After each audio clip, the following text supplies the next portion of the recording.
y también con invitados muy importantes, pues como son todos ustedes los que están asistiendo esta noche a esta charla y listo, arranquemos y aprendamos pues lo más que podamos, muchachos, y nuevamente muchas gracias y muchas gracias a la doctora y a IMIC UCC Pasto que esta noche pues nos ha invitado.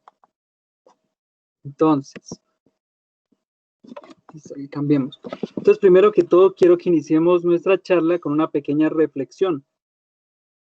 Pues como todos sabemos que la vida del estudiante médico es una vida que demanda pues una gran cantidad de esfuerzo, de tiempo, de a veces estar lejos de la familia, todas esas cosas. Entonces, esta reflexión me pareció pues muy importante, muchachos. Dice, el éxito en la vida no se mide por lo que logras, sino por los obstáculos que superas. Entonces, día a día observamos que hay muchos obstáculos, muchas dudas y muchas cosas que se nos ponen enfrente, pero lo que hay que hacer es estudiar fuerte y pienso que hay que cada día meter el corazón a la medicina y intentar ser los mejores, muchachos, y listo. Esta noche pues espero que aprendamos algo nuevo, o si ya lo sabíamos, podamos recordarlo, fortalecerlo, porque como ustedes saben que a veces la mente es frágil y uno a veces mira tantos temas, tantas cosas y algunas cositas se nos olvidan. Entonces, esta noche lo que hemos hecho con IMIC es hacer un recuento hacia la parte clínica, lo que uno más mira, un recuento hacia toda la parte de la tiroides, pues para hacer un pequeño recorderis, muchachos. Entonces, ¿qué temas vamos a tratar esta noche? Primero que todo, vamos a hablar sobre la embriología. Segundo, vamos a hablar sobre la anatomía, todas sus partes, las estructuras y la fisiología, cómo funciona esta importante glándula. Y unos apuntes clínicos, que son aspectos que hemos visto en la parte clínica, en lo que llevamos y lo que nos refiere pues la evidencia científica. Entonces, primero que todo, muchachos, quiero que iniciemos haciendo un recorderis sobre la embriología. Entonces, recuerden que la embriología es un aspecto médico muy importante en el cual vamos a hablar toda esa parte de la formación de un ser vivo desde la parte intrauterina. Entonces, en esta noche hemos traído un pequeño recorderis para que tengamos en cuenta algunos aspectos importantes. Dentro de la presentación les he puesto algunas imágenes representativas hacia lo que queremos representar y son como imágenes para que no nos olvidemos de las cosas. Acá arriba quiero que tengamos en cuenta que hay unas capas germinales. Esas capas germinales son aquellas que son las que desde la vida fetal empiezan a dar una diferenciación celular hacia los diferentes tejidos, los diferentes órganos, y que recordemos que tenemos un ectodermo, un mesodermo y un endodermo, en el cual tenemos que la capa más externa es el ectodermo. El ectodermo, ¿qué parte nos iba a dar? El sistema nervioso. El mesodermo, ¿qué aspecto nos daba? Pues ahí nos daba la parte del músculo esquelético, el sistema renal, el aparato reproductor, pero quiero que esta noche nos recordemos de esta capa germinal que es muy importante. Miren, el endodermo es la capa más profunda. ¿Y qué va a formar? Las glándulas endocrinas, muchachos. Entonces, cuando nos pregunten de qué capa germinal se va a formar la tiroides, del endodermo, la capa más profunda, la que vemos acá en azulito. Esta noche también les he puesto acá arriba una imagen de un ascensor para que nos recordemos que la tiroides va a estar ubicada desde el foramen ciego y va a ir descendiendo como en un ascensor, para que no nos olvidemos hasta que tenga su posición final. Entonces, en un orden lógico, ¿qué podemos decir? El endodermo va a dar una formación hacia la tiroides hacia la tercera semana. Entonces, esta glándula, ¿cómo va a aparecer? Va a aparecer como una proliferación epitelial, como podemos ver aquí en esta imagen de abajo, en la imagen moradita. Este pues va a ser la glándula tiroides. ¿Y qué va a pasar con él? ¿En dónde se va a formar? Pues se va a formar en el piso de la faringe, en el foramen ciego. El foramen ciego lo ven por acá arriba. Esta imagen es un corte medial o sagital en el cual podemos ver toda la parte del foramen ciego. ¿Qué pasa con ella? Entonces, para que no nos olvidemos, nunca nos olvidemos de este ascensor. ¿Qué pasa? La tiroides va a descender por el foramen ciego. Si miran toda esta lineecita que está aquí en rojo, por todo ese es el camino que tiene que recorrer la tiroides hasta que llega a su posición final. Entonces, esta tiroides va a descender por el foramen ciego. ¿Y qué aspecto importante hay aquí? Que durante la migración va a permanecer conectada a la lengua. La lengua la podemos ver acá en la imagen, en la parte inferior izquierda. ¿Y qué va a pasar? Esto va a descender por el conducto tirogloso. ¿Y por dónde va a descender? Pues siempre va a descender hacia la parte de adelante. ¿Y qué pasa en la parte clínica? Quiero que tengamos muy en cuenta que es muy importante hablar de este conducto tirogloso, porque este conducto tirogloso nos va a generar algunas patologías que las vamos a ver más adelante y vienen pues desde la parte embriológica. Este conducto tirogloso, tengamos en cuenta que a la 10ª semana de la vida intrauterina, él debe desaparecer. Por eso les he puesto aquí una imagen que dice delete, o sea, borrar, o sea, tiene que desaparecer más o menos a la 10ª semana. Entonces, ¿qué va pasando? Miren, aquí les he hecho un esquemita de qué va pasando cosita por cosita. Entonces, miren, va descendiendo por el conducto tirogloso, baja, baja y va bajando, y va a descender ¿delante de qué? De los huesos hioides y los cartílagos laringeos. Aquí observamos el hueso hioides que está aquí. Él va a descender hasta que se ubica acá en la parte anterior de la tráquea. Y hay dos cositas clínicas que no debemos olvidarnos nunca. La posición final de la tiroides más o menos está a la 7ª semana delante de la tráquea, 7ª semana. ¿Y cuándo va a ser funcional? En la semana 11 y la semana 12, más o menos entre esas semanas, ya empieza a trabajar esa glándula tiroides. Entonces, nunca se olviden aquí de la parte del ascensor, que miren, inicia por el foramen ciego, toda esta línea que vemos punteadita en rojo, va descendiendo hasta que llega a su posición final, 7ª semana, y empieza a formar las hormonas tiroideas en la semana 11 y la semana 12. Hay que tener en cuenta que la glándula tiroides es una glándula muy importante, tanto para la termogénesis, o sea, la formación de calor corporal, la diferenciación celular, que aquí en la parte embriológica pues es muy importante que la tengamos en cuenta, la diferenciación celular, y también pues por toda la parte metabólica. Listo, entonces, de lo que aprendimos ahorita es muy importante que hagamos una correlación clínica, o sea, qué aspectos de ahí son importantes. ¿Se acuerdan lo que hablábamos ahorita sobre el foramen ciego, el conducto tirogloso y todo eso? Aquí, durante esta formación, podemos tener en cuenta que podemos tener esta patología, miren aquí, que es el quiste tirogloso. Esta noche lo hemos traído a colación porque este semestre pues lo logramos ver en la parte clínica y queríamos por la parte de IMIC que lo conocieran porque no se nos puede presentar y es bueno tenerlo en cuenta ya que hablamos de la tiroides. Entonces, ¿qué es esto? Esto es un remanente quístico del conducto tirogloso persistente.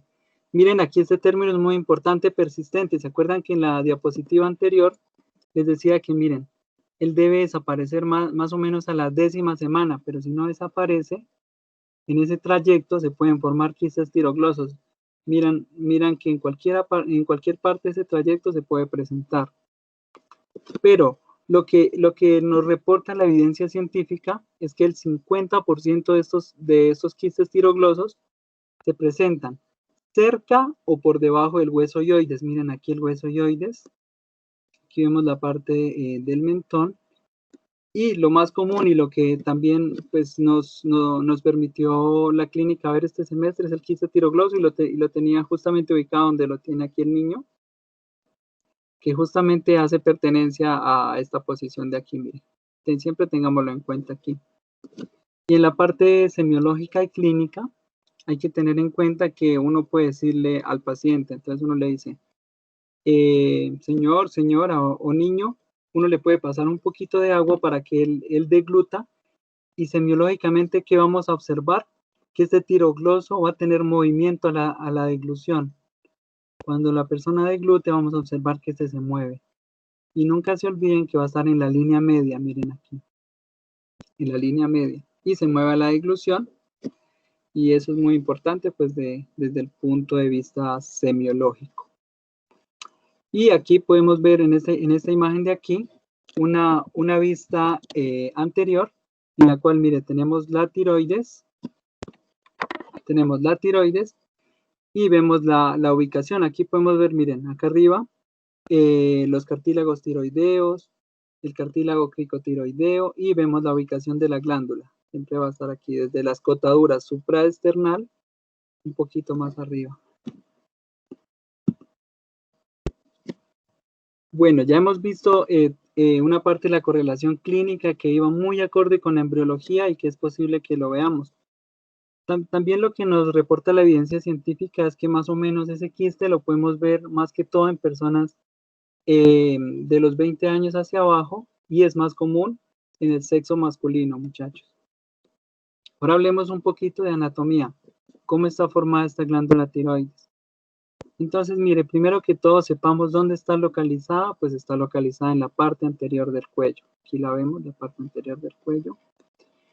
En la parte del vocablo podemos decir que la tiroides viene formada del término tirios, que significa escudo, y eidos, que significa forma. Aquí les he puesto una imagen de un escudo, y como lo podemos observar acá en las imágenes, sí tiene una forma de escudo. Entonces, ¿qué es importante también tener en cuenta?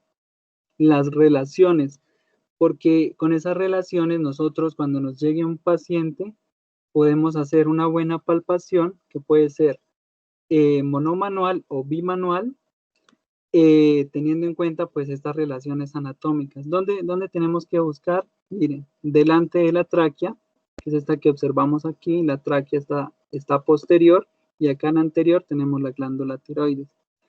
¿Y entre qué la encontramos? Entre el cartílago cricoides y la escotadura supraesternal. La escotadura supraesternal es cuando vamos bajando de la tráquea, bajamos con el dedo y sentimos ya ahí la estructura ósea. En la línea media, esa ya la escotadura supraesternal. Ya sabemos que hacia arriba encontramos la glándula tiroides. ¿Qué es importante tener en cuenta? ¿Y qué nos refiere la literatura científica?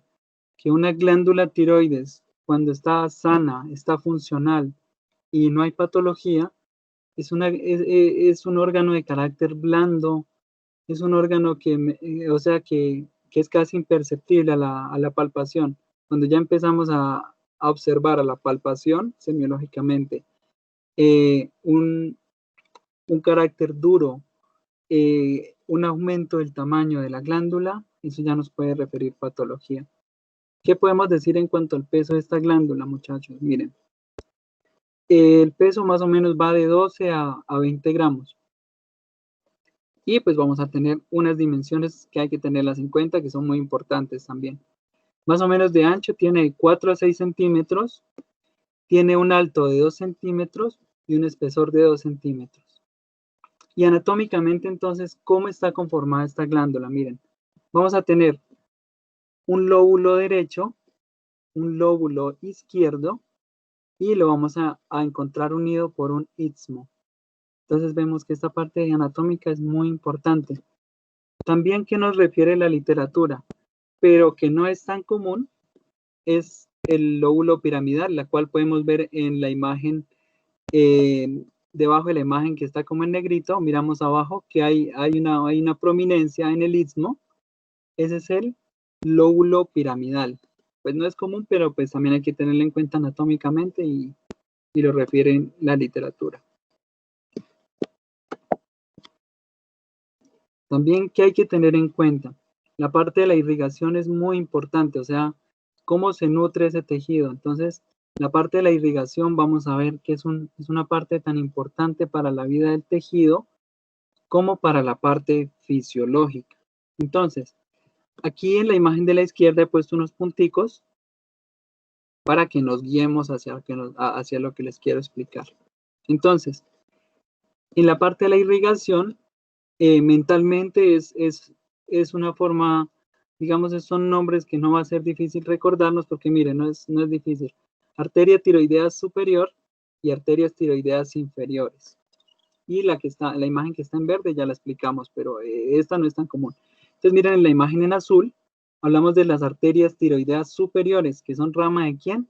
De la carótida externa. Entonces, emiten sus ramas y van a irrigar allá la tiroides en sus polos superiores. ¿Qué más tenemos que tener en cuenta? Miren, las arterias tiroideas inferiores, que son rama pues de las arterias subclavias. También hay que tener en cuenta esta arteria, pues, pero la literatura lo refiere que es más o menos en un 10%, o sea que no es tan común. Es la arteria de Neubauer. Pero esa arteria de Neubauer, ¿de dónde viene?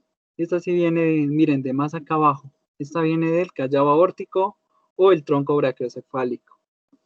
Entonces también debemos tenerla en cuenta, muchachos. Ahora vámonos a entrarnos hacia la inervación. ¿Qué nervios están en la glándula?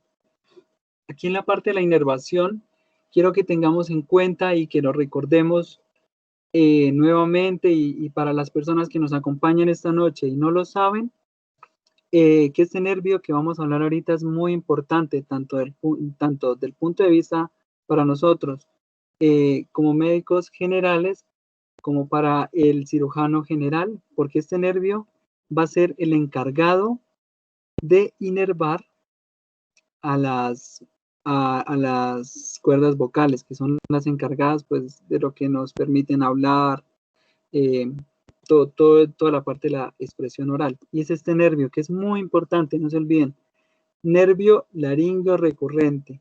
Este nervio, como lo podemos observar, es parte de ¿quién? Hace parte del 10º par, o sea, del nervio vago. Este nervio es muy importante, no solo miren que lo que uno lee pues sirve mucho pues para la parte digestiva y en este caso miren la parte endocrinológica y la inervación pues acá de las glándulas tiroides. Lo que quiero que sepamos esta noche es que hay una cirugía que llama la tiroidectomía. ¿Qué es la tiroidectomía? Hay pacientes cuando ya se les diagnostica X patología de la tiroides y el cirujano en su criterio ve que es necesario retirar la tiroides, anatómicamente, fisiológicamente hay que tener en cuenta este nervio, porque ¿qué pasa?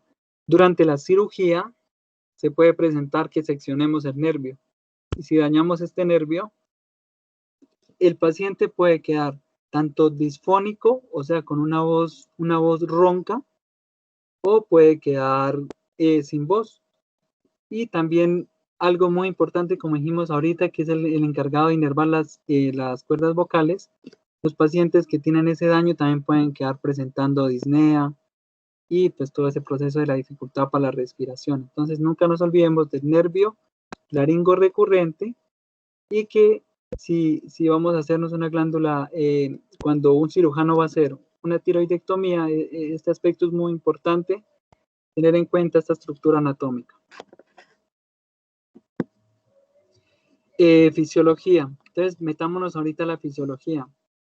La fisiología de la glándula tiroides es una fisiología que viene dada, como decíamos anteriormente, mejor dicho, que va a servir para todas las partes de nuestro cuerpo y va a ayudar principalmente cuando nos hablen de tiroides, pensemos en unas cositas claves que son metabolismo, pensemos en la termogénesis y en la diferenciación celular. La diferenciación celular, muchachos, ya lo hablamos anteriormente, ¿se acuerdan? Lo de las glándulas tiroideas que ayudaban a la diferenciación celular. Entonces, pues para todas las personas que están aquí y pues para el público en general, si alguno se pregunta qué es la diferenciación celular, hagan en cuenta que nuestro cuerpo es como una casa. Entonces, nuestra casa, ¿de qué está construida? De muchos ladrillos. Eso va a formar una pared y varias paredes forman la casa. Pero ¿qué va a pasar en nuestro cuerpo? Que cada uno de esos ladrillos que están formando nuestro cuerpo durante la vida fetal, algunos dicen, bueno, voy a irme a formar el cerebro, voy a irme a formar los pulmones, el estómago, o sea, ya se diferencian y se especializan en formar un tejido en especial y así pues brindarnos pues la vida. Entonces, Primero, para que sepamos, pues de la parte fisiológica, quiero que nos vayamos desde lo más profundo y luego nos vamos hacia lo más externo. Entonces, quiero que recordemos esta noche, muchachos, es que sepamos primero un poquito de histología, y la histología realmente vamos a ver que son unas cositas muy puntuales.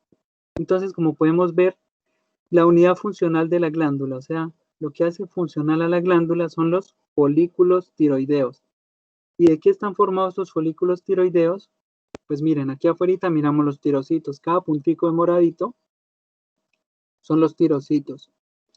¿Y qué vamos a ver en el centro? En el centro vamos a ver al coloide. Es una sustancia muy importante para poder formar las hormonas tiroideas, que ya vamos a explicar cómo se forman. Pero quiero que no nos olvidemos de esta imagen, miren. Aquí los tirocitos y en el centro el coloide. Esta misma imagen que ven aquí era la que mirábamos anteriormente de una placa histológica, una plaquita histológica acá. Pero pues acá está pues más gráfica, y aquí les he puesto con una flechita cada una de las partes, y vamos a ver que cada una de estas partes es muy importante, muchachos. Entonces, ¿se acuerdan que decíamos que cada puntico moradito eran los tirocitos? Miren, ellos rodean, y en el centro va a estar el coloide. Esta noche podemos hacer una alusión para que no nos olvidemos que aquí el coloide va a ser como cuando nosotros tenemos, digamos, una olla o un recipiente, y ahí vamos a preparar, sea un jugo, sea una colada, lo que queramos preparar aquí en el coloide, aquí se va a preparar, y es muy importante. Entonces, vamos a ver un poquito sobre la parte más microscópica de la tiroide. Entonces, miremos que en este corte, por acá tenemos las arteriolas, que son las que vemos aquí con la flechita, arteriolas, en la imagen en naranja. Las arteriolas. Estas arteriolas, ¿para qué van a ser importantes? Estas arteriolas son muy importantes porque, como todos sabemos, que en la sangre van a ir los nutrientes, va a ir el oxígeno, van a ir proteínas, van a ir diferentes sustancias. Entonces, aquí esta disposición anatómica, miren, de la arteriola, que va muy pegadita al folículo tiroideo, como pueden ver aquí, van muy, o sea, están estrechamente unidas. Eso tiene una alusión fisiológica que ya vamos a ver ahorita. Miren, por aquí también podemos ver las células C, que son muy importantes, las que ven aquí, y estas son muy importantes también tenerlas en cuenta, porque como sabemos, las células C son aquellas que nos van a producir la calcitonina, que es una hormona la cual nos va a ayudar como hipocalcemiante. Y como un datico clínico que les queríamos compartir esta noche, es que cuando estas células C empiezan a proliferarse demasiado, esto va a tener una implicación oncológica, un cáncer medular de tiroides. Por acá podemos ver los tirocitos nuevamente. Entonces, ya que sabemos un poquito de cómo está formado esto, miren, acá va a ser como la ollita en donde vamos a formar las hormonas, y de dónde vamos a extraer un ingrediente clave, pues de las arteriolas. Entonces, cada cosita de esas que vimos ahora nos va a servir para entender lo siguiente que vamos a ver. Entonces, miren, de la irrigación de la glándula, que va a ir pues la sangre con sus nutrientes, con todo, pero quiero que tengamos en cuenta un sustrato que es muy importante esta noche, y que lo recordemos o lo conozcamos, que es el yodo. Por eso he puesto aquí, miren, un aviso importante. Para que las hormonas tiroideas se formen, va a ser muy importante este sustrato, que es el yodo, clave en la formación de hormonas tiroideas. Más abajo, donde dice clave en la formación de hormonas tiroideas, he puesto aquí una imagen para que no se olviden, y yo sé que muchos de ustedes también con gráficas se acuerdan. Aquí he puesto, miren, unas personitas que hagamos en cuenta que son el yodo, que están, miren, acá en un extremo, y tienen que pasar por ese palito hacia el otro extremo. ¿Qué quiero que correlacionen con esa imagen que les mostré ahorita? Lo de acá, muchachos, miren. De las arteriolas viene el yodo por aquí, y él tiene que pasar por aquí para entrar acá a lo que decíamos ahorita, que es el coloide. Todas estas personitas hagamos alusión a que es el yodo, y tienen que pasar al otro extremo, que es el coloide. Entonces sale de la arteriola al yodo, y entra al folículo. Y pues atraviesa el tirocito. Y dentro del coloide, que es allá como ese recipiente donde vamos a hacer nuestro preparado, en este caso el cuerpo que va a preparar, dos hormonas que son muy importantes y ya vamos a ver por qué. Vamos a formar la tiroxina, que es la hormona T4, y vamos a formar la T3, que es la triiodotironina. ¿Qué quiero que tengamos en cuenta? Que la T4 se va a sintetizar en un 80%, miren que es mucho, y la T3 en un 20%, y ahorita vamos a ver qué implicación tiene eso.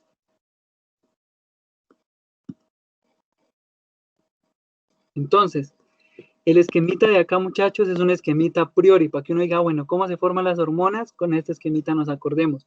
Pero es muy importante que también tengamos en cuenta, desde la parte, acá les he puesto una imagen en la parte derecha, que es algo más, desde la parte fisiológica y más micro, por así decirlo, de cómo se forman. Entonces, miren nuevamente, hagamos un recorderis.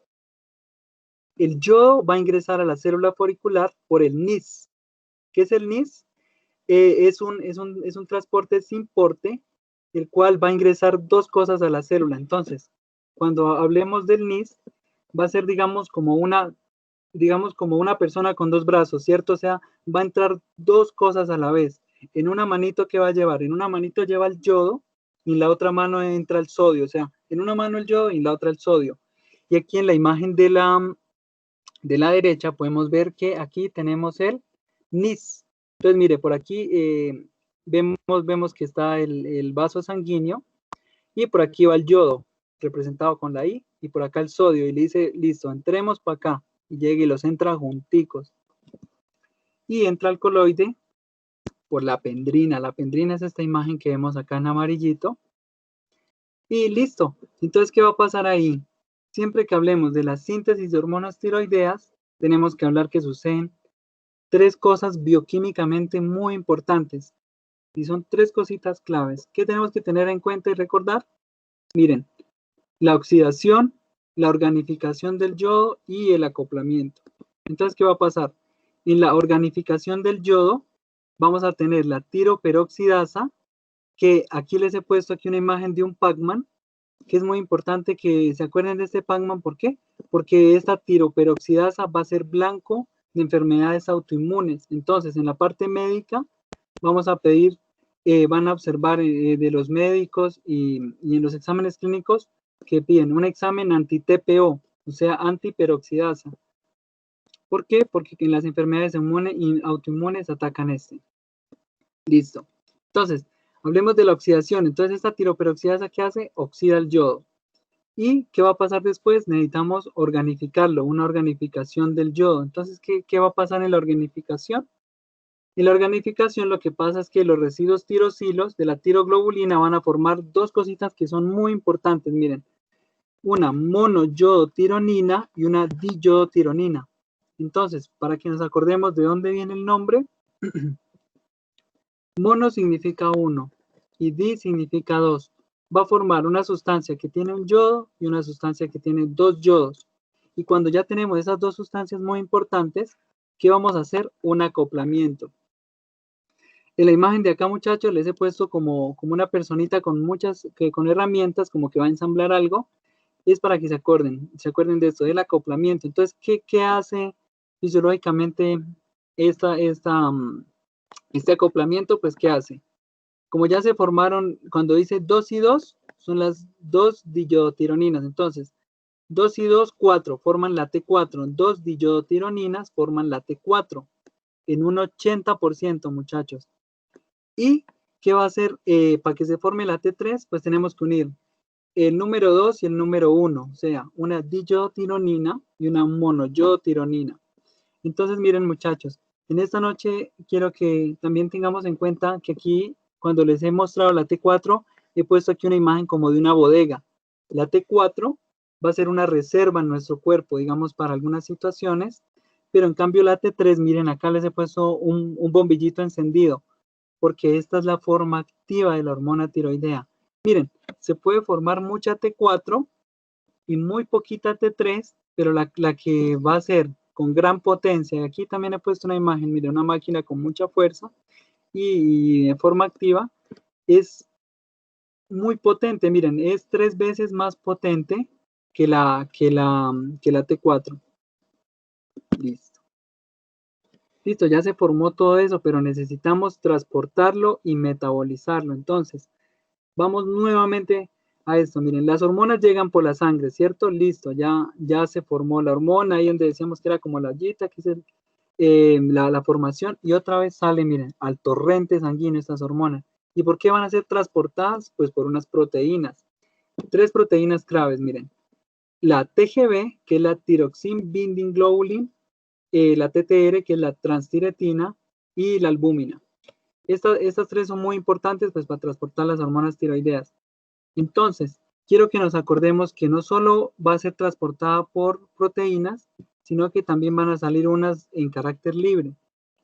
¿Y cuáles nos importan desde la parte de los exámenes médicos? Las hormonas tiroideas, que son de carácter libre, porque estas hormonas que vienen unidas a proteínas por acá, como todos sabemos, hay muchos pacientes que sufren enfermedades hepáticas, consumen ciertos medicamentos o tienen un síndrome nefrótico que va a causar que se pierdan proteínas. Entonces, si nosotros pedimos un examen médico, digamos T3 y T4 total, o sea, es lo que está unido a proteínas, nos puede salir un valor falseado o un valor erróneo que nos lleve a un error diagnóstico. Entonces, ¿qué nos sugiere la lectura y la literatura científica? Que pidamos las hormonas libres. Entonces uno pide, digamos, TSH y T4 libre, porque esa T4 libre no va a estar influenciada por lo que decíamos ahorita, que es la alteración cuando hay problemas que afecten a las proteínas. Listo. Estas hormonas pues tienen que llegar al tejido para hacer sus funciones. Entonces, miren, la T3 de una se une a su receptor, pero la T4 va a tener un pequeño problemita. O sea, ella necesita de otra enzima para poder actuar. Entonces, miren, la T4, para que lo recordemos, hay unas desyodasas. Va a haber desyodasa 1, desyodasa 2 y desyodasa 3.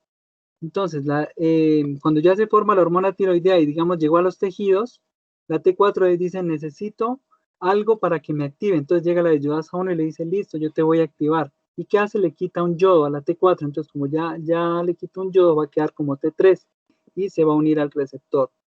Y si es en el cerebro, entonces dice listo, llega la hormona tiroidea por la sangre y dice yo quiero unirme a mi receptor, pero necesito que alguien me ayude. Entonces, ¿quién le va a ayudar? La desyodasa le dice listo, yo te ayudo. Le quita un yodo, la convierte en T3 y listo. Y vamos acá. Entonces, dijimos, desyodasa 1 en los tejidos, desyodasa 2 en el cerebro, y hay una desyodasa 3 que es muy especial, que nos va a ayudar a nuestro cuerpo en ciertas situaciones. Entonces, la desyodasa 2, como dijimos que está en el cerebro, va a ser un regulador central para que la tiroides regule su producción, y ahora lo vamos a ver con los feedbacks, que es una regulación positiva y una regulación negativa. Miren acá, desyodasa 3. Esta desyodasa 3 es muy curiosa y es muy bueno saberlo porque muchas veces vemos en la parte clínica pacientes muy enfermos y con alteraciones de la tiroides y todas esas cosas, pero quiero que tengamos en cuenta esta desyodasa 3. Miren, aquí he puesto ya un bombillito apagado. ¿Se acuerdan que hablamos de una T3 que estaba activa, que era un bombillito encendido? La desyodasa 3 va a formar una T3, pero que ya no es activa como la otra, sino que esta va a ser de una forma inactiva. ¿Y cómo va a llamar? T3 reversa. Es una forma inactiva de la T3, pero ella se va a activar solo en 4 situaciones claves. Primero que todo, en pacientes severamente enfermos, pacientes en inanición, pacientes que están en convalecencia de una operación o un paciente desnutrido. ¿Se acuerdan que hace un momentico hablamos que la tiroides va a ser toda esa importancia metabólica? Entonces, miren que lo podemos relacionar. Estos pacientes, ¿qué necesitan? Que el metabolismo esté súper rápido o que el metabolismo esté más suave. Entonces, ¿qué decimos? Que el metabolismo esté más suave. Entonces, ¿qué se activa? La desyodasa 3, que convierte la T4 en T3 reversa para que el cuerpo trabaje más lento y se alcance a reservar más energía y no haya tanto catabolismo, tanto desgaste. Listo, ya las hormonas se formaron. ¿Y qué vamos a formar? Ya, las hormonas están listas y necesitamos que esas hormonas, que ya la T3 está lista para entrar, dice listo, ahora yo tengo que entrar a la célula para hacer todas mis actividades. Entonces, tengamos en cuenta que las hormonas, las hormonas tiroideas, necesitamos que se formen y que se unan a un núcleo celular. Ellas tienen su receptor en el núcleo celular, entonces necesitamos que se unan a dos receptores, que son los receptores alfa y los receptores beta, muchachos. Los receptores alfa, tengámoslos en cuenta que están en el cerebro, en el corazón, en los músculos, en los riñones y en las gónadas. En cambio, los receptores beta, ¿en dónde están? En la hipófisis y en el hígado. Listo. Ya todo ese aspecto, ahora necesitamos saber cómo se regulan las hormonas. Entonces, siempre que nos hablen de la parte endocrinológica, nos van a hablar de un eje que va a estar conformado por el hipotálamo, por la hipófisis y por la tiroides, muchachos. Entonces, el hipotálamo, ¿qué segrega? TRH, la hormona liberadora de tirotropinas. Y la hipófisis, TSH, que es la hormona estimulante de tiroides. Y la tiroides, cuando ya está la TSH estimulando, dice, listo, fabriquemos T3 y T4 con todo ese proceso que ya explicamos anteriormente. Entonces, miren, esto de acá arriba va a ser como un sensor, muchachos. Entonces, ella siempre va a estar pendiente. Acá el hipotálamo y la hipófisis, ellos siempre van a ser como un supervisor. Ellos van a decir, listo, miremos cómo está la T3 y cómo está la T4. Entonces, el hipotálamo y la hipófisis dicen, no, acá la hormona está muy poquita, necesitamos fabricar. Entonces, ¿qué hace esto acá? Se da un feedback positivo, se aumenta la TRH y la TSH, ¿para qué? Pues para fabricar más hormonas tiroideas. Pero cuando la T3 y T4 está muy alta, digamos, acá arriba sensa, ¿cómo está la T3? ¿Cómo está la T4? No, hay mucha T3 y mucha T4. Ah, no, pues entonces, ¿para qué fabricamos más? Entonces, miren, se va por esta línea que vemos aquí en rojito, que es un feedback negativo para regularse. Y así funciona el cuerpo, él siempre va a sensar, ¿está muy alta la hormona o está muy bajita? Y de acuerdo a eso va a regular. Y este eje es muy importante para que ahorita hablemos de unas patologías que son muy importantes. Ahora vámonos a un apunte clínico. Con lo que aprendimos ahorita, ¿qué podemos pensar, muchachos? Hay dos patologías que son importantes que las tengamos en cuenta y las vemos en la clínica, que es el hipotiroidismo y el hipertiroidismo, muchachos. Entonces, ¿qué tenemos que saber? Miren, que cuando hay un hipotiroidismo, vámonos otra vez a la imagen con lo que les enseñé ahorita. ¿Se acuerdan que el hipotálamo y la apófisis es como un sensor? Entonces, miren, si la T3 y la T4 está baja, o sea, el paciente está hipotiroideo, el hipotálamo y la apófisis, ¿qué dicen? Ay, eso está muy poquito, entonces necesitamos producir más. Entonces, ¿qué va a hacer el eje? La TSH pues se va a elevar para que diga, bueno, fabriquemos más y tratemos de regular. Entonces, un paciente con hipotiroidismo, ¿qué va a tener? Miren, una T4 baja, y acuérdense lo que dijimos, libre y no unido a proteínas, no total, porque la que es total la podemos ver afectada pues por lo que eran los medicamentos, ciertas sustancias o enfermedades como el síndrome nefrótico que pierden proteínas. Y vemos la TSH elevada. Y vámonos ahora al hipertiroidismo, miren, T4 altísima. Entonces, la T4 acá está altísima, entonces acá arriba a nivel central, el hipotálamo y la hipófisis, ¿qué dicen? ¿Cómo está la T3 y cómo está la T4? Dicen, no, eso está demasiadamente alto. No, entonces nosotros bajemos la concentración para que no se produzca tanto y trate de regular. Entonces, miren, hipertiroidismo, una TSH disminuida y una T4 alta. ¿Qué les quiero mostrar esta noche también? Miren, he puesto aquí dos imágenes.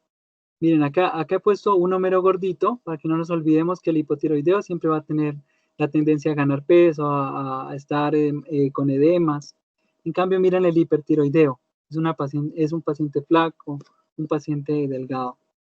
Entonces, cuando veamos más que todo la tendencia como a la gordura y eso, un hipotiroidismo, y un delgadito, un hipertiroidismo. Y aquí está pues cómo lo diagnostican. Otra cosita que les quería decir, miren, la TSH tiene efectos tróficos, hace crecer la glándula. Entonces muchos pacientes empiezan a sufrir enfermedades de la tiroides y empiezan a generar bocios. Como un dato epidemiológico, hace algunos años, en la ciudad de Palmira Valle, las personas eran muy cotudas. ¿Y a qué se debía eso? Pues al déficit nutricional que había por la parte del yodo. Entonces, ¿qué hizo el Ministerio de Salud? Se puso a pensar, ¿qué está pasando con las personas? ¿Por qué están haciendo tanto coto? Entonces decían, claro, es porque la dieta es muy mala en cuanto al yodo, y se acuerdan que el yodo dijimos que era muy importante para la formación de las hormonas tiroideas. Entonces implementaron que la sal que nosotros consumimos venga yodada, y eso nos ayuda a que tengamos un buen control hormonal y una buena síntesis de hormonas tiroideas. Eso como un dato epidemiológico. Aquí les he puesto también, muchachos, y ahorita les paso las diapositivas, o le quieran también a esa tomar una fotico.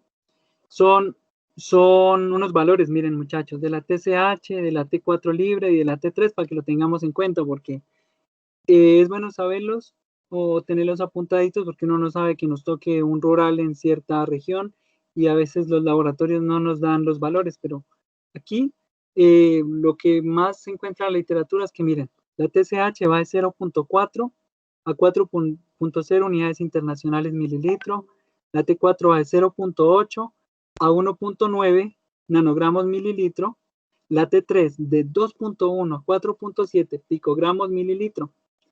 Y vuelvo y recalco, muchachos, acá para que esta noche se nos quede en la mente, de pronto algún familiar, alguien nos diga, a ver, léame ese examen de la tiroides o algo, tengamos una idea de cómo está el paciente y podamos tener una idea del diagnóstico. Miren, una TSH elevada y una T4 baja, un hipotiroidismo.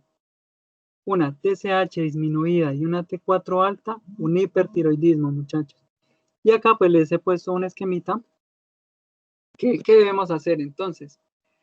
El paciente, digamos, nos visita al consultorio porque ha sentido mucho cansancio, que a pesar de que haga sol, el paciente siente mucho frío, que la piel está reseca, que se me está cayendo el cabello. Todos esos aspectos clínicos, que estoy ganando mucho peso y perdiendo el apetito. Primero iniciemos con la sospecha clínica. Bueno, ¿qué puede ser esto? Un hipotiroidismo. Bueno, y este es muy común. Entonces, ¿qué hacemos? Miren, pedimos una TSH y una T4 libre. Con esto tengamos en cuenta estas tres cositas que me parece importante que las veamos, y hasta ahora las vemos muy, muy común en el hospital.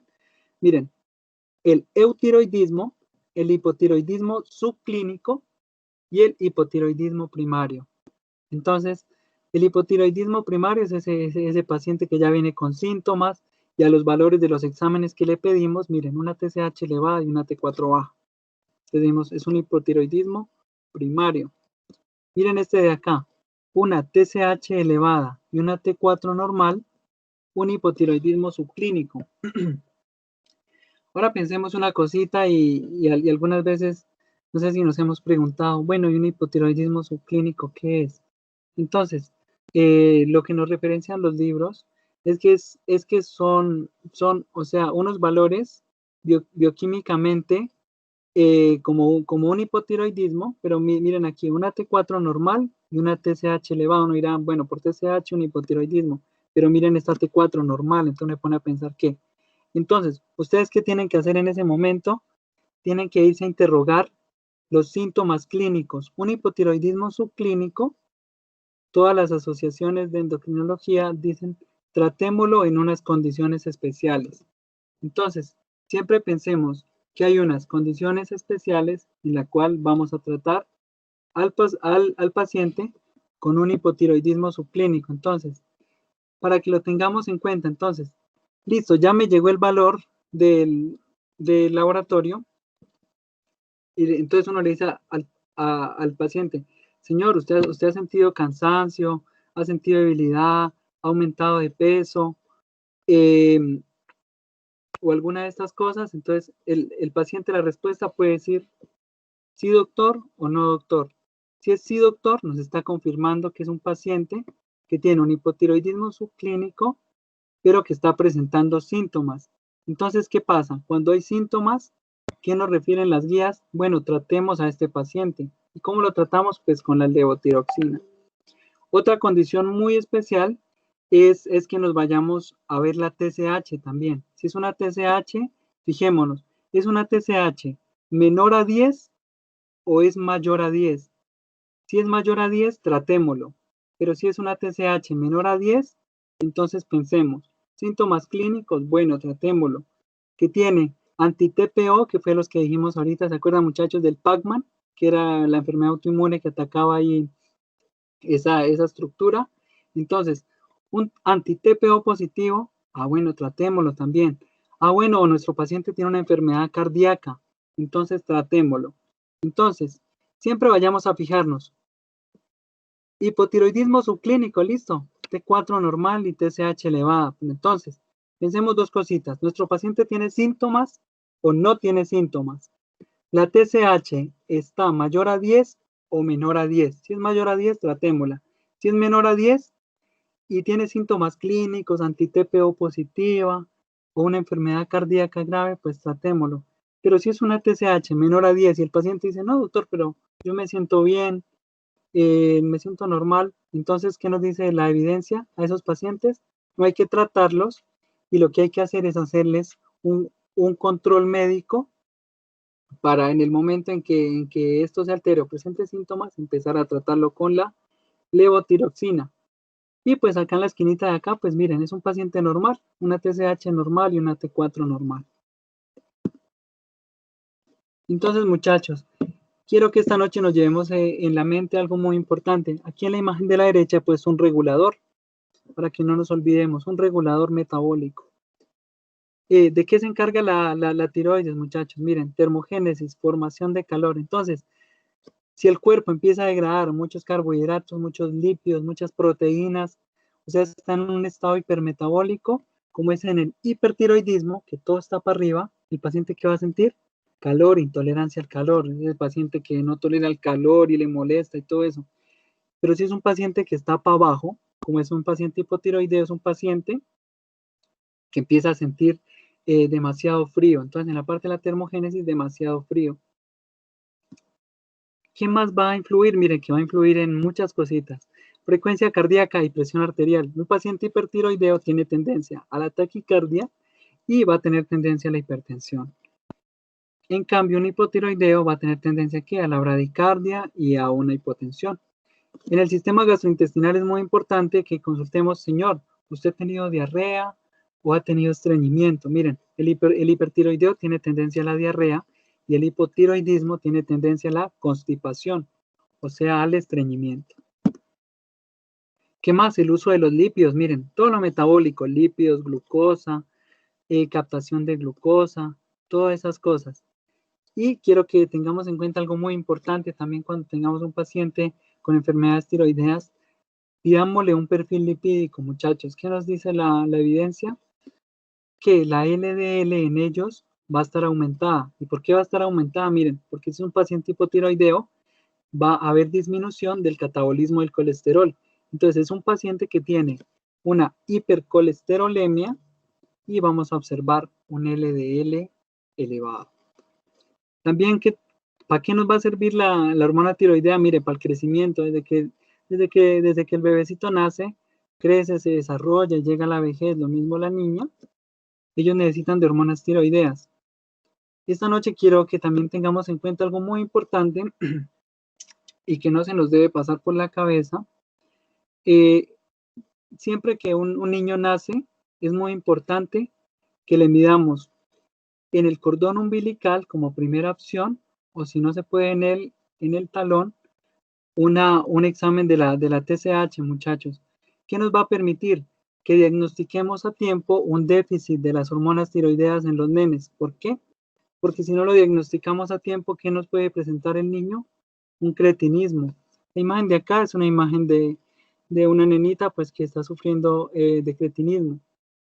Aquí en Colombia las tasas son muy, muy pequeñitas o por decirlo, nulas. Es por lo que ya se ha protocolizado esto de siempre todo niño que nace, medirle en el cordón umbilical, la TSH, y eso ha evitado, pues, ha disminuido la incidencia, pues, de esta enfermedad que es el cretinismo en los niños, ¿no? Hay que cuidarlos mucho. Aquí en la imagen de acá, lo que también quiero que esta noche lo tengamos en cuenta, porque a veces en la clínica nos puede, cuando nos están haciendo los doctores hacer una historia clínica o revisar un paciente, que tengamos en cuenta estas dos tablitas que les he traído esta noche, miren. En la imagen de azulito, nuevamente, como el color del hielo, del frío, el hipotiroidismo, y en color naranjita, como haciendo alusión al sol, al calor, el hipertiroidismo. Con eso más nos acordamos de intolerancia al frío, intolerancia al calor. ¿Y qué quiero que tengamos en cuenta? Que el paciente nos va a presentar unos síntomas y unos signos. Síntomas, pues es todo aquello lo que el paciente nos va a referir, vea, siento esto, siento cansancio, siento caída del cabello, tengo la piel reseca. Esos serían síntomas del hipotiroidismo, lo que él nos refiere. Y los signos, los síntomas, los signos es lo que uno mira desde el punto de vista del ojo médico. Miren, lo que vemos acá arriba es lo más frecuente, o sea, estos signos y síntomas van en orden descendente en frecuencia, o sea, lo más común es verlo de acá arriba y por acá abajo, pues lo que no es tan común. Entonces siempre tengamos en cuenta los síntomas del hipotiroidismo: cansancio, debilidad, sequedad de la piel y sensación de frío y caída del pelo. En cambio, en los signos que nosotros vemos como médicos, miren, una piel que nosotros tocamos como seca, áspera, y unas extremidades frías. Uno saluda al paciente y siente las manos frías. Todas esas cosas, uno por allá se va haciendo una idea. Miren, cara, manos y pies hinchados, lo que llamamos mixedema, lo que decíamos ahorita del paciente gordito, ¿se acuerdan? Un paciente gordito, por los edemas, por esa hipercolesterolemia, todo eso que presenta el paciente. Alopecia difusa, pérdida de cabello y tendencia a la bradicardia. Siempre que hablemos de hipo, todo para abajo, muchachos. Y en el hiper, todo para arriba. Entonces, miren, en el hiper tenemos, miren, es un paciente hiperactivo, irritable, tendencia a la depresión, intolerancia al calor, es un paciente sudoroso. También puede decir, doctor, siento que el corazón es como que me salta aquí en el pecho, palpitaciones, fatiga y debilidad. Y en los signos, miren, usted va a examinar a su paciente y le toma el pulso, taquicardia, o eso es muy importante que lo tengamos en cuenta, pues con nuestros pacientes ancianitos, miren, una fibrilación auricular. Entonces siempre tengamos en cuenta, bueno, fibrilación, bueno, puede haber un hipertiroidismo y uno mira pues la historia clínica y todo eso. Es un paciente que siente también temblores, asterixis, tiene bocio y la piel caliente y húmeda. Miren que todo es lo contrario a lo de acá. Y algo que tal vez quiero que esta noche también se lleven en su cabeza, muchachos, y es algo que uno a veces mm, eh, puede observarlo a simple vista con solo ver al paciente. Miren, un exoftalmo. Si miran esta señora de acá, esta paciente tiene un exoftalmo, tuvo una crisis tirotóxica, o sea, tuvo una elevación supremamente importante de las hormonas tiroideas y miren lo que le causó. Unos ojos, el globo ocular eh, hacia adelante, miren muchachos. Entonces en hipertiroidismo tengamos en cuenta esta imagen, yo quiero que nunca se olviden también, pues para el hipertiroidismo. Esta noche también les he traído, muchachos, también pues para que no nos olvidemos, a veces, como les decía, la mente de uno es frágil, pero esta noche pues les he traído una mnemotecnia, espero pues que les sirva y la tengamos en cuenta, es la mnemotecnia Yoda. La mnemotecnia Yoda pues nos va a hablar de las posibles etiologías de un hipotiroidismo, miren muchachos, iatrogénica. ¿Se acuerdan lo que decíamos de ratico de la tiroidectomía? Pues si un paciente lo que le sintetizan las hormonas tiroideas obviamente es la tiroides y por alguna circunstancia patológica tiene el médico que retirársela con una tiroidectomía, queda hipotiroideo de por vida. Entonces, una causa de hipotiroidismo, nos vamos a pensar en la mnemotecnia Yoda, iatrogénico, tiroidectomía. Este origen congénito es muy raro también, la literatura dice que es muy raro, pero pues lo reportan y hay que tenerlo en cuenta. Una agenesia tiroidea, o sea que nazca la persona sin tiroides. Y estas dos de acá, miren, en la mnemotecnia Yoda, la D y la A, tengámoslas muy en cuenta. El déficit de yodo y la enfermedad autoinmune muy frecuente. Tome anti-TPO, ¿se acuerdan del Pac-Man? Quiero que esta noche también se acuerden del Pac-Man, que era lo que atacaba el sistema autoinmune a las TPO y el paciente pues va a quedar también con un hipotiroidismo.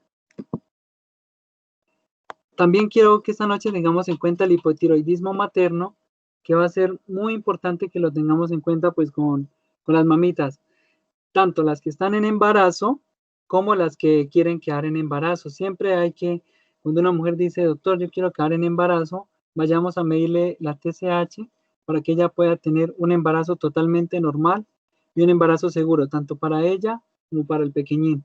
Entonces, una paciente que uno mira por la historia clínica que tiene alto riesgo de hacer un hipotiroidismo o que ya es hipotiroidea, tenemos que pensar que una mujer que tiene esas condiciones, vamos a tener en cuenta que esas mujeres tienen un alto riesgo de hacer un aborto o hacer un parto prematuro. Entonces, siempre miramos la TSH en ellas y listo, que la mujer era hipotiroidea y no se cuidó, por el que circunstancias dice, doctor, queda en embarazo. Entonces le dice, listo, no se preocupe. Y lo que nos muestra la evidencia es, listo, confirmado el embarazo, vámonos a hacerle un control a nuestra paciente. Entonces, dividimos las primeras 20 semanas y las segundas 20 semanas. Las primeras 20 semanas, digamos la TSH cada 4 semanas, o sea, cada mes, cada mes, cada mes, cada mes. Y apenas lleguen las segundas 20 semanas, midámosle cada 8 semanas. ¿Y esto qué va a hacer? ¿Qué va a hacer en nosotros? Que hagamos una muy buena labor porque vamos a tratar de mantener a la paciente, la meta en ellas es tener una TSH menos de 2.5. Entonces, ¿qué le aseguramos a la mamá? Miren, como en esta imagen, una mamita feliz y un niño feliz. Entonces, esto es muy importante porque imagínense qué tal que a veces por circunstancias o por cansancio o algo que nos pase por la cabeza esto tan importante y que es un examen que lo podemos pedir y no lo pidamos, digamos, la madre haga un aborto o un parto prematuro y todas las complicaciones pues que con ello trae. Muchachos, pues en esta noche pues también nuevamente pues agradecerles pues que nos acompañaron en esta charla, que nos acompañaron a IMIC y quiero comentarles que vamos a seguir haciendo pues más charlas y tenemos muchas cosas buenas pues para todos ustedes, invitarlos a los de primer semestre, a los médicos y a todas las personas en general pues que nos quieran acompañar siempre en las charlas. Y recordarles esta frase muy importante, miren, donde quiera que el arte de la medicina es amado, también hay amor a la humanidad. O sea, yo podría asegurar que en un 99% de las personas que estamos esta noche y que somos estudiantes de medicina o los doctores también que nos acompañan y son nuestros tutores, esas personas amamos a la humanidad y siempre buscamos, pues muchachos, siempre hacer un bien hacia las personas, diagnosticarlos a tiempo, salvar una vida y pues que cada vida que estamos atendiendo, cada paciente que atendemos, veámoslo como alguien muy importante porque siempre hay alguien pues que los espera en casa, la mamá, los hijos, los hermanos. Y pues eso muchachos y pues espero pues hayan aprendido algo y si hay dudas ahorita las podemos resolver juntos y también nos acompaña en esta noche la doctora Dolly que es una especialista muy importante que también nos va a ayudar a resolver las dudas y de corazón pues muchachos muchas gracias y que tengan buena noche y listo, aquí quedamos pendientes ahorita pues abrimos el foro de las preguntas pues para la pregunta que quieran hacer listo la resolvemos y aprendemos todos, muchachos. Entonces, muchísimas gracias. Y pues por parte de IMIC, pues siempre estamos brindando la mano a ustedes, pues cualquier charlita que digan queremos que hagan una charlita de tal tema, tal otro, listo, lo preparamos. Recuerden que tenemos grandes especialistas. Y listo, muchachos, pues propongan y estamos pendientes, muchachos. De corazón, muchas gracias y un fuerte abrazo pues para todos. Muchísimas gracias, Alejo. Pues felicitarte por la excelente revisión de tema que hiciste. Realmente la dinámica que nos mostraste con las gráficas y con la parte pues explicativa de tu parte pues fue muy, muy sencilla y muy dinámica para todos. Así que pues nada, muchísimas gracias a ti también y en estos momentos le quiero dar la palabra a la doctora Dolly Pantoja para que nos haga sus comentarios respecto a la ponencia y pues pueda resolver cualquier duda que hayan consignado. Hasta el momento no hay ninguna duda en el chat, pero pues aún el chat está abierto para que se animen a hacer cualquier pregunta. Doctora Dolly, bienvenida. Bueno, muchas gracias. Excelente conferencia. Me gustó mucho. Miren, lo importante es, como sé que hay estudiantes de primer semestre, bueno, de varios semestres y de octavo, ojalá también haya internos, es que lo importante cuando uno quiere ser un buen médico, o sea, para ser un buen especialista, primero tienes que ser un buen médico general. Y para ser un buen médico general, tienes que ser un estudiante excelente. Y para tener excelencia, ¿uno qué debe hacer? Siempre, primero, debe ser muy juicioso. Segundo, siempre hay que correlacionar, que eso es lo que me gustó de la conferencia. Nos fuimos con la embriología, que uno cuando era estudiante decía, ay, qué pereza embriología, pero las cosas básicas, como por ejemplo, por dónde desciende la tiroides, para que clínicamente yo sé, entonces nunca se me va a olvidar que aquí hay un quiste tirogloso, le salió una masita en la línea media, móvil, que al tragar, al deglutir, se mueve, eso es un quiste tirogloso y me acuerdo de la embriología. Entonces, algo que yo les sugiero y que yo siempre hice cuando era estudiante, era yo correlacionaba mucho la histología, la fisiología, cogía mis cuadernitos, en esa época no teníamos toda la tecnología que tienen ustedes, y revisaba mis apuntes y unía la fisiología, unía la parte de histología, y todo eso, y se me iba grabando ese conocimiento. Entonces, miren con la tiroides cómo es todo tan bonito y se va correlacionando, y cada vez que ustedes lean otra vez un conocimiento previo, ese conocimiento se va a fijar más y ya no se les va a olvidar. Entonces, cuando lleguen a otros semestres, el próximo sábado vamos a estar hablando de nódulo tiroideo, entonces se van a acordar de la fisiología, de todo lo que les comentaron hoy en la conferencia, y adicionalmente van a agregar a su cerebro un conocimiento nuevo que es el nódulo tiroideo. Entonces, esa es una buena manera de estudiar para que el conocimiento sea el adecuado, ¿vale? Entonces, felicitaciones, una buena conferencia. Veo que tienen una buena asistencia. La gente que está acá en las conferencias es porque le interesa. Yo me preguntaba, bueno, estudiantes un sábado a las 7, pero es bueno, o sea, eso los va a llevar. Yo era de las estudiantes que los viernes me quedaba en la sala de histología en Cali, yo estudiaba en Cali mientras los demás rumbeaban, yo me quedaba en la sala de histología repasando histología, que a mí me gustaba mucho, y después fisiología, y éramos 3 compañeros. Pero pues miren, ahora ya he llegado a donde tuve que llegar, todo tiene su premio. Entonces me parece chévere, y que esto sea sin calificación, es porque quieren. De verdad los felicito, y que sigan mirando sus módulos y se apoyen en personas que los puedan apoyar bien. Entonces, felicitaciones. No sé si tengan alguna duda o pregunta de la fisiología de la tiroides, con gusto estoy para responderles.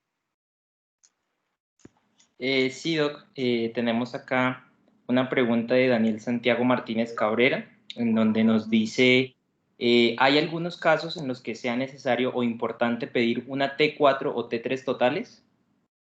Pues algunas guías en embarazo piden T4 total, o sea, las guías americanas, las guías europeas piden T4 total para el embarazo, pero realmente acá en Pasto yo pido T4 libre, me ha ido mejor.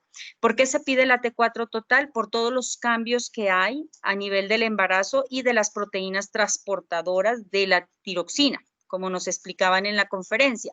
Entonces, lo ideal sería que los laboratorios nos den valores de referencia para cada trimestre del embarazo para las mujeres nariñenses. Eso en Colombia no existe. En este momento solo existe una base de datos de mujeres embarazadas en Medellín, que fue hecho por Carlos Willes, ustedes lo deben conocer, él también está en Instagram, y que fue hecha con el laboratorio que él trabaja. Entonces, allá sí tienen valores de referencias para mujeres embarazadas. Nosotros nos quedamos con los valores de referencia que nos da el laboratorio. Entonces, en embarazo uno pide TSH, T4 total, T3 total no es necesario, pero yo en mi práctica, o sea, ustedes tienen que quedarse con los dos conocimientos. Uno, se pide T4 total y hay que multiplicar por un factor, pero yo acá en Pasto lo pido T4 libre, porque me ha sido más útil. Por mi experiencia, y también las guías dicen, bueno, mire usted en su medio qué le hace más útil, y si no, mírelo con T4 libre. T3 total se pide para pacientes con sospecha de hipertiroidismo, ¿sí? Es un examen que solo se pide cuando yo sospecho hipertiroidismo. No debemos pedir a los pacientes con hipotiroidismo T3 total. Eso es algo que les debe quedar bien clarito, porque yo veo muy usualmente que todos me llegan con T3, T3. No, T3 se deja reservado solo para hipertiroidismo. Para hipo sí se pide TSH T4, y para hipertiroidismo TSH T4 libre y T3 total, ¿vale? Vale, Doc, muchas gracias. Tenemos otra pregunta que nos dice, ¿Se pueden presentar casos en que se baje la TSH, perdón, y la T4 libre o se vean las dos altas? Sí, claro. ¿Cuándo se puede presentar eso? Eso es un caso poco frecuente de hipotiroidismo y es el hipotiroidismo central. Entonces, en el hipotiroidismo central, digamos que yo tengo un tumor en la hipófisis que me está aprisionando la hipófisis y por lo tanto no hay TSH, ¿sí? Entonces, ¿cómo va a estar la TSH? Baja. Y como no hay el feedback necesario, entonces la T4 libre va a estar baja. Entonces, un hipotiroidismo central se caracteriza por TSH baja y T4 libre baja y T3 total baja, ¿sí? Sí se ve, yo he visto pacientes con tumores hipoficiarios y hay que tener cuidado al interpretar. Eso no es muy frecuente, es poco frecuente. Obviamente yo lo veo porque pues yo me dedico a tiroides y a la parte de endocrino, pero sí hay que tenerlo en mente. Cuando eso pasa, hay que repetirlo y mirar y pensar en un hipotiroidismo central. ¿Cuándo pueden estar altas las dos? Pueden estar altas las dos si existe un adenoma de hipófisis productor de tirotropina, ¿sí? O sea, que me produzca TRH, TSH y me eleve la TSH con la T4 y la T3. Poco frecuente, yo en 13 años que llevo de endocrinóloga no lo he visto. También podemos encontrar altas las tres con un paciente con síntomas de hipotiroidismo si tiene resistencia periférica a las hormonas tiroideas, ¿sí? Hay un síndrome, yo no he visto pacientes, pero sí se puede presentar, ¿vale? Vale, muchas gracias. Y tenemos la última pregunta que nos aparece aquí en el chat, que dice, ¿qué plan se sigue frente a una tirotoxicosis grave? Tirotoxicosis de Graves o grave, o grave en sintomatología, o un Graves. No sé si Daniel nos quieres complementar, si es una tirotoxicosis de Graves. Bueno, ¿qué es la tirotoxicosis? La tirotoxicosis es cuando las hormonas están elevadas.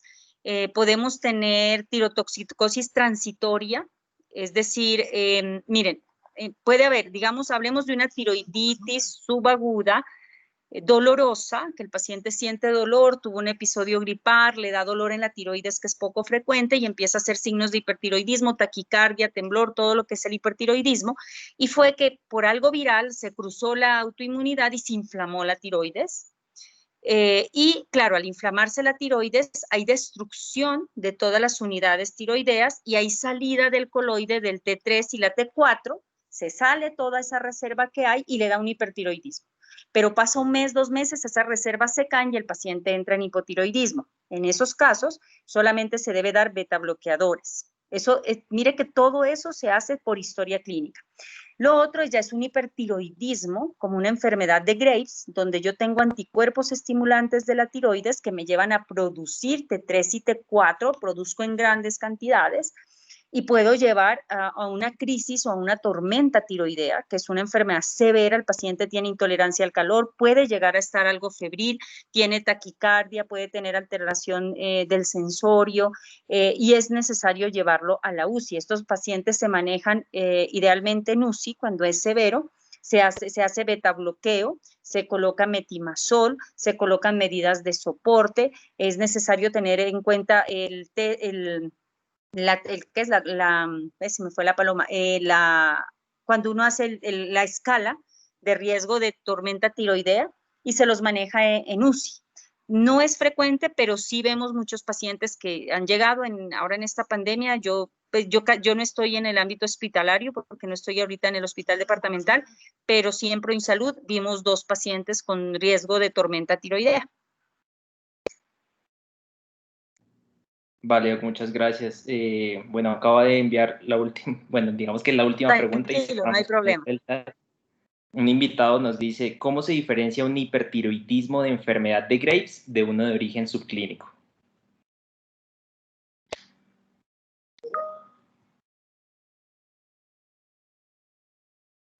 Hipertiroidismo subclínico, recuerden que es TSH baja con T3 y T4 normales, y el hipertiroidismo clínico ya es TSH baja con T3 y T4 elevadas. Probablemente la pregunta va, ¿cómo yo diferencio una tiroiditis transitoria, que sé que se va a resolver porque la glándula se inflamó de una enfermedad de Graves, que eso es lo que nosotros lo vemos en la consulta. Entonces, primero, por eso les digo, uno debe ser muy buen estudiante porque la historia clínica te da el 90% del diagnóstico. Los exámenes solamente te apoyan, historia clínica y examen físico, un 90% del diagnóstico, te apoyan en un 5 o un 10% para confirmar lo que tú pensaste. No es al contrario, no es que yo le mando miles de exámenes a los pacientes, no, yo debo mandar muy dirigido. Entonces, por ejemplo, una tirotoxicosis transitoria, que fue porque la glándula se inflamó, puede ser una tiroiditis subaguda, que el paciente tuvo un episodio gripal y luego le empezó a doler la tiroides y uno dice, eso es una tiroiditis subaguda, listo. Y uno lo examina y la frecuencia cardíaca no está tan elevada. Una enfermedad de Graves, a veces, no todos, hacen oftalmopatía, pueden hacer, y no todos hacen bocio, sobre todo acá en Nariño, esa es mi experiencia. Las tiroides son pequeñas, debemos tener alguna mutación por ahí embolatada porque no hacemos bocios grandes. La gente de Tumaco se hace bocios, pero con bocios chiquitos y sin oftalmopatía. Entonces, ¿uno cómo lo diferencia? Lo diferencia porque tiene más síntomas, más taquicardia, está con más temblor, está con más ansiedad y toca tomarle exámenes. ¿Qué me ayuda y es para lo único que sería una gamografía entonces, si la gamografía está blanca, o sea, eso no está captado, entonces uno dice, eso es una tiroiditis transitoria, pero si la gamografía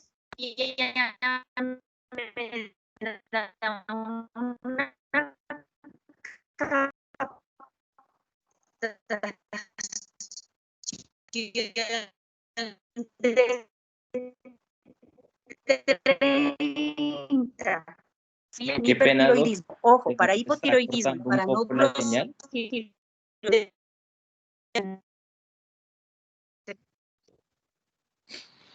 Doctora Dolly, qué pena, se nos está cortando un poquito la ¿Ahí señal. me alcanzaron a escuchar? La bueno, última ¿qué parte alcanzaron a escuchar? La gamografía de tiroides se pide para diferenciar, ¿ahí me escuchan? Para diferenciar una tiroiditis transitoria de un Graves. Solo para eso, para nada más. Perfecto, Doc. Vale, bueno, pues muchísimas gracias. Ya no tenemos más preguntas, con eso damos cierre al chat de las preguntas. Bueno, y pues nada, Doc. Los invito a seguirme en mi página, @dolipantojaendocrino. Vamos a tener dentro de poco un evento muy chévere que se va a llamar Come Conciencia. Va a tener costo, pero vale la pena. Vamos a estar 3 endocrinos y un médico nutriólogo. Los invito. Va a estar muy chévere. Les van a servir, van a tener muchas herramientas para cuando estén en su rural, le enseñen a la gente a comer bien. Pienso que es muy importante que eduquemos a las personas y ustedes van a tener el poder de educar a las personas en los pueblos, en donde les toque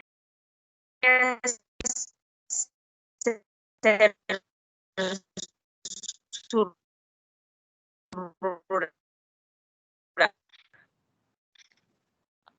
Vale, muchísimas gracias. Se está entrecortando otra vez. Sí, bueno, ahí podemos quedar. Un abrazo gigante, que sigan juiciosos. Muchísimas gracias, Doc. Y nada, pues chicos, síganla en Instagram, @dolipantojaendocrino. Tiene un contenido muy bueno. Ahorita la estaremos reposteando en las historias. Y nada, muchísimas gracias. Y estén pendientes también de nuestra página de Instagram para que pues estén pendientes de las próximas charlas que haremos en este mes de endocrinología. Mil gracias, doctora. Muchas gracias, Alejandro. Y a todos un abrazo. Que tengan una buena noche. Gracias, Carlitos. Gracias, doctora. Un fuerte abrazo y buena noche a todos los que nos acompañaron, ¿no? Muy buena noche.